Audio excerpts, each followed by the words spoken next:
أعوذ بالله من الشيطان الرجيم بسم الله الرحمن الرحيم وإن يروا كسفا من السماء ساقطا يقول سحاب مركوم فذرهم حتى يلاقوا يومهم الذي فيه يصعقون يوم لا يغني عنهم كيدهم شيئا ولا هم ينصرون وإن للذين ظلموا عذابا دون ذلك ولكن أكثرهم لا يعلمون واصبر لحكم ربك فإنك بأعيننا وسبح بحمد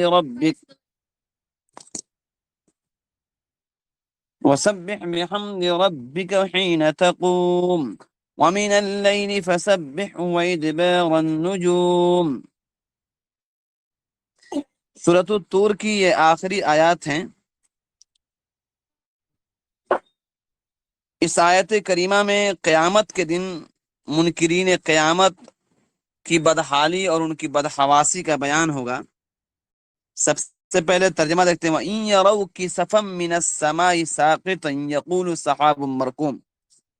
وَإِن يَرَوْا، اور اگر وہ آسمان سے کسی ٹکڑے کو دیکھ لیں، وَإِن يَرَوْا اگر وہ دیکھ لیں، كِسَفًا منے کسی ٹکڑے کو، من السماء آسمان سے، ساقطًا گرتا ہوا، یقول تو کہیں گے، سحاب مرکوم کہ یہ تو تہ بتہ جمع ہوا بادل ہے۔ وَإِن يَرَوْا كِسَفًا مِّنَ السَّمَاءِ سَاقِطًا يَقُولُ سَحَابٌ مَّرْكُومٌ، اور اگر وہ آسمان سے کسی ٹکڑے کو دیکھ لیں گرتا ہوا آ رہا ہے تو کہیں گے کہ یہ تو تہ بتہ جمع ہوا بادل ہے۔ ترجمہ سمجھے نا؟ وَإِن يَرَوْا اگر وہ دیکھ لیں، كِسَفًا کسی ٹکڑے کو، من السماء آسمان سے، ساقطًا گرتا ہوا آ رہا ہے، یقولو کہیں گے، سحاب مرکوم کہ یہ جمع ہوا تہبتہ بادل ہے۔ فذرہم سو آپ انہیں چھوڑ دیجئے، فذرہم سو آپ انہیں چھوڑ دیجئے، حتی یہاں تک کہ یلاقو یومہم الذی فیہ یصعقون، یہاں تک وہ اپنے اس دن سے ملاقات کریں جس میں وہ بے ہوش ہو جائیں گے۔ حتی یلاقو یہاں تک کہ وہ ملاقات کر لیں، مل لیں، یومہم اس دن سے، الذی جس میں فیہ یصعقون وہ یصعقون بے ہوش ہو جائیں گے۔ صعیق یصعق سے یصعقون بے ہوش ہو جائیں گے۔ یوم لا یغنی عنہم کیدہم شیئا، یوم جس روز، لا یغنی نہیں بے نیاز کرے گی، عنہم ان کو، قیدہم ان کی پلاننگ یا ان کی تدبیر، شیئن کچھ بھی، ولا ہم ینصرون نہ مدد کی جائیں گے۔ یوم لا یغنی عنہم قیدہم شیئا جس دن ان کی کوئی تدبیر ان کے کچھ بھی کام نہ آئے گی، ولا ہم ینصرون اور نہ ان کی کچھ بھی مدد کی جائے گی۔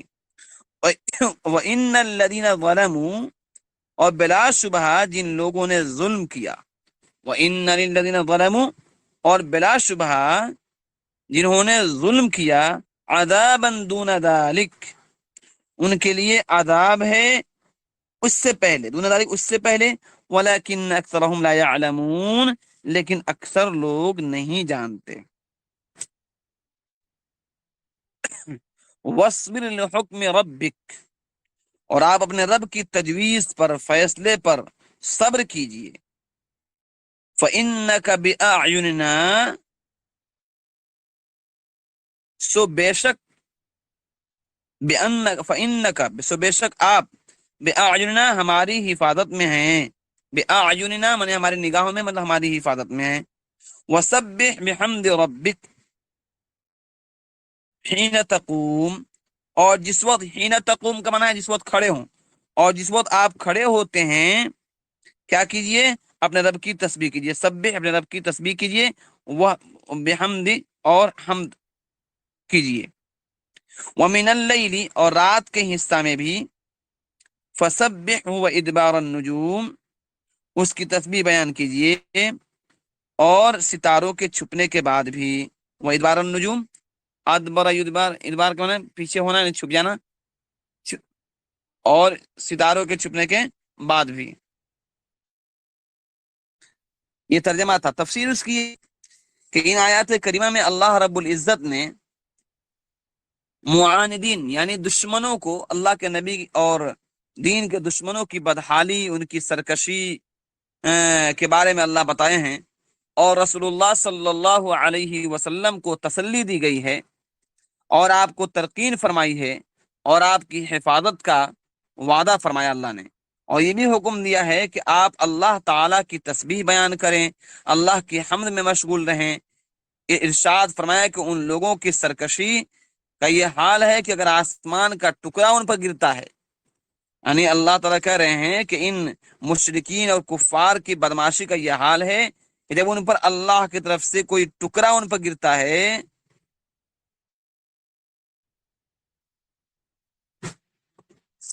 تو جو ان کے عذاب دینے کے لیے گرتا چلا آ رہا ہو، تب بھی یہ عذاب سے ڈرتے نہیں ہیں، متاثر نہیں ہوتے ہیں اور ایمان نہیں لائیں گے، بلکہ یہ حالت ان کی اتنی بری ہے کہ اس ٹکڑے کو اور جو عذاب آ رہا ہے ان پر، اس کو یہ بجائے یہ کہ اس کو اللہ کا عذاب سمجھ کر اپنے آپ کو ڈریں اور اللہ سے تعلق قائم کر کے اپنی حفاظت کریں، بلکہ خود اللہ کے نبی کو کہ دعوت دیتے ہیں کہ اگر آپ سچے نبی ہیں تو ہمارے اوپر کوئی آسمان سے ٹکڑا ہی گروا دیجئے۔ ایک جگہ ہے حیث قالوا او تسقط السماء كما زعمت علينا كسفا، اور یوں کہیں گے کہ اجی یہ نہ تو آسمان کا کوئی ٹکڑا ہے، نہیں ان کے کہنے سے اتر رہا ہے، بلکہ یہ تو بادل ہے۔ اور کیا کہتے ہیں کہ بادل جم جم کر موٹا ہو جاتا ہے، اوپر نیچے ہو جاتا ہے، اس کو تہ بتہ کہتے ہیں۔ نہ کوئی یہ عذاب ہے، نہ اللہ کی طرف سے کوئی یہ پکڑ ہے، اور نہ آپ کے نبوت کا معجزہ ہے۔ العیاذ باللہ، یہ ان کی حالت تھی۔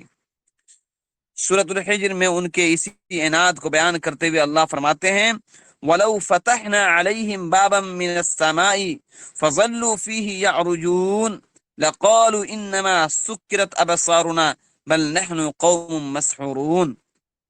اس آیت میں اللہ فرماتے ہیں اور اگر ہم ان کے لیے آسمان میں کوئی دروازہ کھول دیں، پھر یہ دن کے وقت اس میں چڑھ جائیں، تب بھی یوں کہیں گے ہماری نظر بند کر دی گئی تھی، بلکہ ہم لوگوں پر تو جادو کر رکھا ہے۔ تو گویا کہ ان کی سرکشی اور بدمعاشی تھی کہ یہ اللہ کے عذاب کو دیکھ کر بھی ڈرتے نہیں تھے، متاثر نہیں ہوتے تھے۔ اس کے بعد رسول اللہ صلی اللہ علیہ وسلم کو ارشاد فرمایا فَذَرْهُمْ، اے نبی آپ ان کا حال پر چھوڑ دیجئے، حَتَّى يُلَاقُوا يَوْمَهُمُ الَّذِي فِيهِ يُصْعَقُونَ، کہ یہاں تک کہ وہ دن آ جائے جس میں یہ لوگ بے ہوش ہو جائیں گے، اس دن کے لیے ان کو چھوڑ دیجئے۔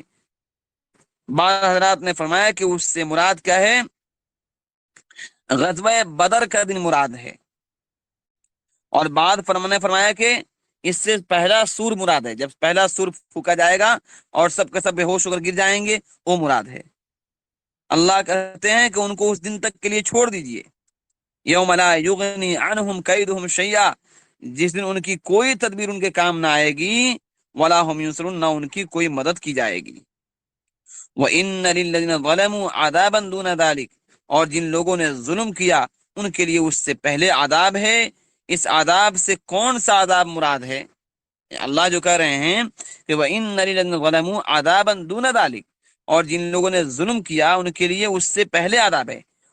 اس عذاب سے مراد کون سا عذاب ہے؟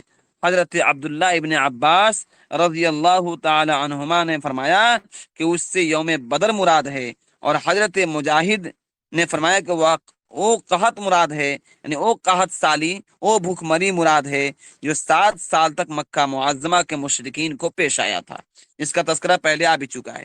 بہرحال یہ دونوں اقوال مراد ہیں کہ اللہ نے ان کو اس طرح کے عذاب میں مبتلا کیا کہ اگر یوم بدر لیتے ہیں تو یوم بدر میں ان کے گھمنڈ کو توڑ دیا گیا، بڑے بڑے کفار اس میں قتل کر دیے گئے، اور اس میں بہت سے چودھری 70 چودھری جو تھے بڑے بڑے لوگ وہ گرفتار کر لیے گئے، وہ بھی مراد ہو سکتا ہے۔ یا پھر ان پر جو 7 سال تک قحط سالی رہی، حالت اتنی بری ہو گئی تھی کہ مردار کو کھانے پہ مجبور ہو گئے تھے، مردار کو، چمڑے کو، نہ جانے کس کس چیز کو کھا کر اپنی زندگی بسر کر رہے تھے، وہ مراد ہے۔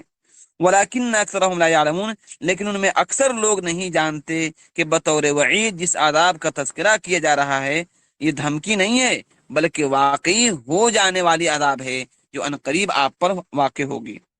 وَاصْبِرْ لِحُکْمِ رَبِّکَ، اور آپ اپنے رب کی تجویز یعنی فیصلے پر صبر کیجئے، ان کو جو اللہ تعالیٰ کی طرف سے ڈھیل دی جا رہی ہے اس پر صبر کیجئے، انتقام کے لیے اور بدلہ لینے کے لیے جلدی نہ کیجئے، وقت معین پر وہ مبتلا عذاب ہوں گے اور کوئی ان کو بچا نہیں سکے گا۔ اللہ تعالیٰ کے ایک وقت طے کر دیے ہیں، جب وہ وقت پورا ہو جائے گا اللہ ان کو عذاب میں گرفتار کر لیں گے۔ اور رہ گیا آپ کا مسئلہ، فَإِنَّكَ بِأَعْيُنِنَا، بے شک آپ ہماری حفاظت میں ہیں، آپ کے خلاف ان کی کتنی ہی تدبیریں ہوں اور کوئی پلاننگ کامیاب نہ ہوں گی۔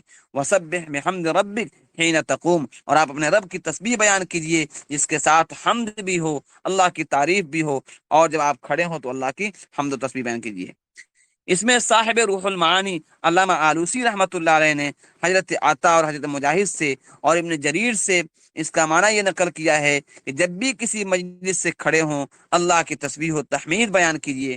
اس موقع پر ایک حدیث بھی نقل کی ہے جو حضرت ابو برزہ اسلمی رضی اللہ تعالیٰ عنہ سے مروی ہے کہ جب حضرت صلی اللہ علیہ وسلم مجلس سے کھڑے ہوتے تھے تو یہ دعا پڑھتے تھے، سبحانک اللہم وبحمدک اشہد ان لا الہ الا انت استغفرک واتوب الیک۔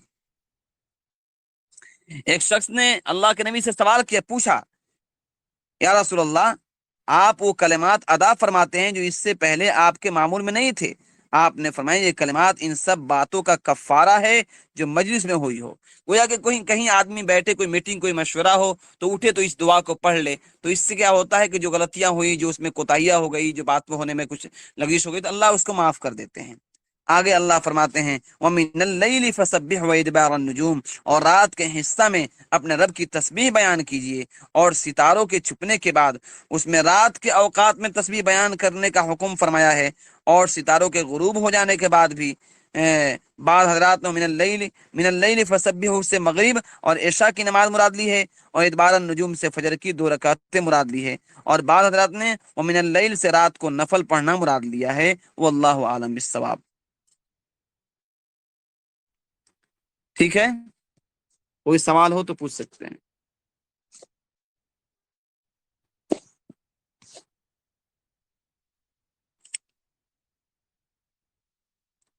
رکھیں۔